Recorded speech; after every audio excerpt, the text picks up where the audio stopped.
Hi everyone, welcome, welcome. We are reading the Bible in a year, but we're doing it a little bit different than we did before. We're reading it in chronological order as best as theologians and scholars and historians can determine. We are still doing this unedited, unfiltered, and unrehearsed, so you'll have to bear with me if I stumble and so on and so forth. We started Exodus. And we've met Moses, and Moses is getting some marching orders from God from a burning bush, which is crazy. And I think we'll find ourselves in Moses in a lot of ways, because he's already starting to make excuses. What am I supposed to say? Who am I supposed to say it to? How am I supposed to do this? I don't know how. So we'll see how this plays out. Today we're going to be reading Exodus chapters 4, 5, and 6 from the Common English Bible. Tomorrow we will switch translations. So here we go. Then Moses replied, "But what if they don't believe me or pay attention to me? They might say to me, 'The Lord didn't appear to you.' The Lord said to him, 'What's that in your hand?' Moses replied, 'A shepherd's rod.' The Lord said, 'Throw it on the ground.' So Moses threw it on the ground, and it turned into a snake. Moses jumped back from it, and then the Lord said to Moses, 'Reach out and grab the snake by the tail.'" So Moses reached out and grabbed it, and it turned back into a rod in his hand. So this is what they will believe. Do this so that they will believe that the Lord, the God of their ancestors, Abraham's God, Isaac's God, and Jacob's God, has in fact appeared to you. Again, the Lord said to Moses, "Put your hand inside your coat." So Moses put his hand inside his coat, and when he took his hand out, his hand had a skin disease, flaky like snow. Then God said, "Put your hand back inside your coat." So Moses put his hand back inside his coat, and when he took it back out again, the skin of his hand had returned to normal. If they won't believe you or pay attention to the first sign, they may believe the second sign. And if they won't believe even these two signs or pay attention to you, then take some water from the Nile River and pour it out on dry ground. The water that you take from the Nile will turn into blood on the dry ground. But Moses said to the Lord, "My Lord, I've never been able to speak well, not yesterday, not the day before, and certainly not now since you've been talking to your servant. I have a slow mouth and a thick tongue." Then the Lord said to him, "Who gives people the ability to speak? Who's responsible for making them unable to speak or hard of hearing, sighted or blind? Isn't it I, the Lord? Now go. I'll help you speak, and I'll teach you what you should say." But Moses said, "Please, my Lord, just send someone else." Oh, can we hear ourselves here? Then the Lord got angry at Moses and said, "What about your brother Aaron, the Levite? I know he can speak very well, and he's on his way out to meet you now, and he's looking forward to seeing you. Speak to him and tell him what he's supposed to say, and I'll help both of you speak, and I'll teach both of you what to do. Aaron will speak for you to the people. He'll be a spokesperson for you, and you will be like God for him. Take this shepherd's rod with you too, so that you can do the signs." So Moses went back to his father-in-law Jethro and said to him, "Please, let me go back to my family in Egypt and see whether or not they are still living." Jethro said to Moses, "Go in peace." And the Lord said to Moses in Midian, "Go back to Egypt, because everyone there who wanted to kill you has died." So Moses took his wife and his children, put them on a donkey, and went to the land of Egypt. Moses also carried the shepherd's rod from God in his hand. The Lord said to Moses, "When you go back to Egypt, make sure that you appear before Pharaoh and do all the amazing acts that I've given you the power to do. But I'll make him stubborn so that he won't let the people go. Then say to Pharaoh, 'This is what the Lord says. Israel is my oldest son. I said to you, let my son go so he could worship me.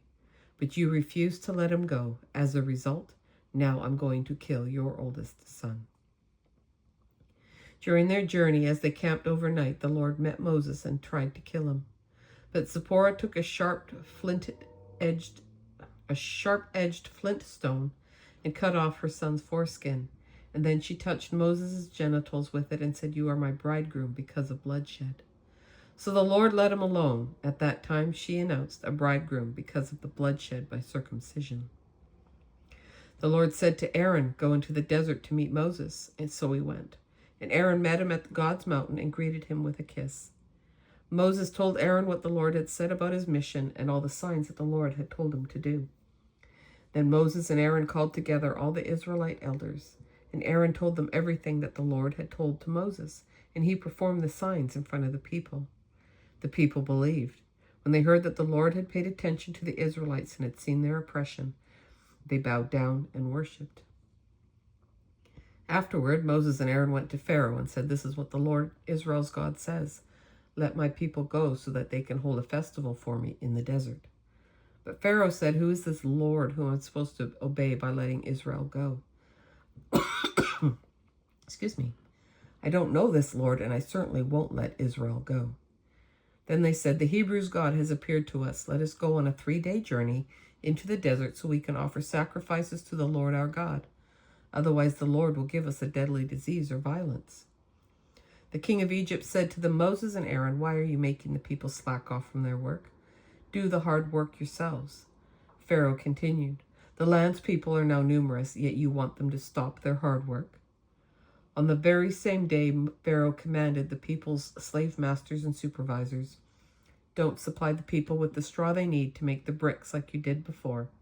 Let them go out and gather the straw for themselves, but still make sure that they produce the same number of bricks as they made before. Don't reduce the number.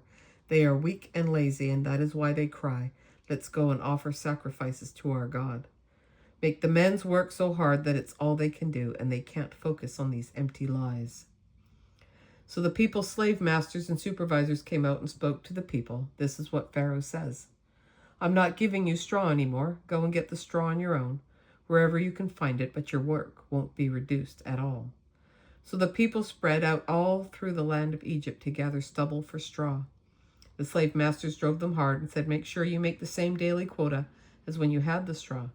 And the Israelite supervisors whom the Pharaoh's slave masters had set over them were also beaten and asked, "Why didn't you produce the same number of bricks yesterday and today as you did before?"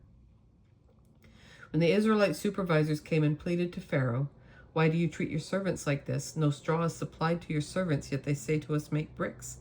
Look at how your servants are being beaten. Your own people are to blame." And Pharaoh replied, "You are lazy bums, nothing but lazy bums. That's why you say, 'Let's go and offer sacrifices to the Lord.' Go and get back to work. No straw will be given to you, but you still need to make the same number of bricks." The Israelite supervisors saw how impossible their situation was when they were commanded, "Don't reduce your daily quota of bricks." When they left Pharaoh, they met Moses and Aaron, who were waiting for them. And the supervisors said to them, "Let the Lord see and judge what you've done. You've made us stink in the opinion of Pharaoh and his servants. You've given them a reason to kill us."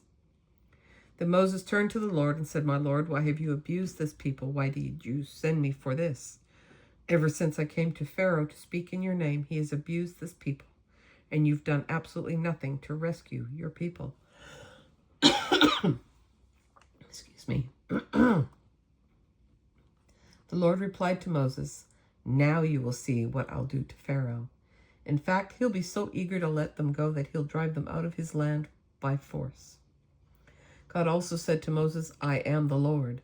I appeared to Abraham, Isaac, and Jacob as God Almighty, but I didn't reveal myself to them by my name, the Lord. I also set up my covenant with them to give them the land of Canaan where they lived as immigrants. I've also heard the cry of grief of the Israelites whom the Egyptians had turned into slaves, and I've remembered my covenant. Therefore say to the Israelites, I am the Lord. I'll bring you out from Egyptian forced labor. I'll rescue you from your slavery to them.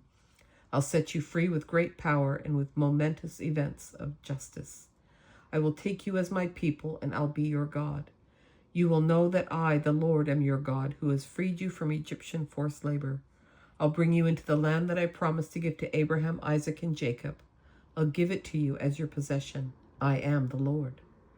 Moses told this to the Israelites, but they didn't listen to Moses because of their complete exhaustion and their hard labor. Then the Lord said to Moses, "Go and tell Pharaoh, Egypt's king, to let the Israelites go out of his land." But Moses said to the Lord, "The Israelites haven't even listened to me. How can I expect Pharaoh to listen to me, especially since I'm not a very good speaker?" Nevertheless, the Lord spoke to Moses and Aaron about the Israelites and Pharaoh, Egypt's king, giving them orders to let the Israelites go from the land of Egypt. These were the leaders of their households, the descendants of Reuben, Israel's oldest son, Hanok, Palu, Hezron, and Carmi. These were Reuben's clans. The Simeonites, Jemuel, Jamin, Ohad, Jachin, Zohar, and Shaul, a Canaanite woman's son. These were Simeon's clans. These were the Levites' names by their generations: Gershon, Kohath, and Merari. Levi lived 137 years. The Gershonites, Libni and Shimei and their clans.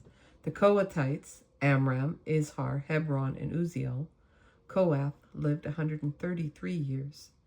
The Merarites, Mali and Mushi. These were the Levite clans by their generations. Amram married Jochebed, his father's sister. He married his auntie. I don't know about that. She gave birth to Aaron and Moses, and Amram lived 137 years. The Israelites, Korah, Nepheg, and Zikri. The Uzielites, Mishael, Elzaphan, and Sithri. Aaron married Elisheba, Aminadab's daughter and Nashon's sister. She gave birth to Nadab, Abihu, Eleazar, and Ithamar. The Korahites, Asir, Elkanah, and Abiasaph. These were the Korahite clans. Aaron's son, Eleazar, married one of Putiel's daughters, and she gave birth to Phinehas. These were the leaders of the Levite households by their clans. It was this same Aaron and Moses whom the Lord commanded, bring the Israelites out of the land of Egypt in military formation. It was also this same Moses and Aaron who spoke to Pharaoh, king of Egypt, to bring the Israelites out of Egypt. At the same time the Lord spoke to Moses in the land of Egypt. The Lord said to him, "I am the Lord. Tell Pharaoh, Egypt's king, everything that I've said to you." But Moses replied to the Lord, "Look, I'm not a very good speaker. How is Pharaoh ever going to listen to me?" Again with the excuses, Moses. Excuse me. So that is our reading for today, January 31st, 2026. I appreciate you joining me. You're always welcome. And I hope I'll see you again tomorrow. Until then, take care and bye for now.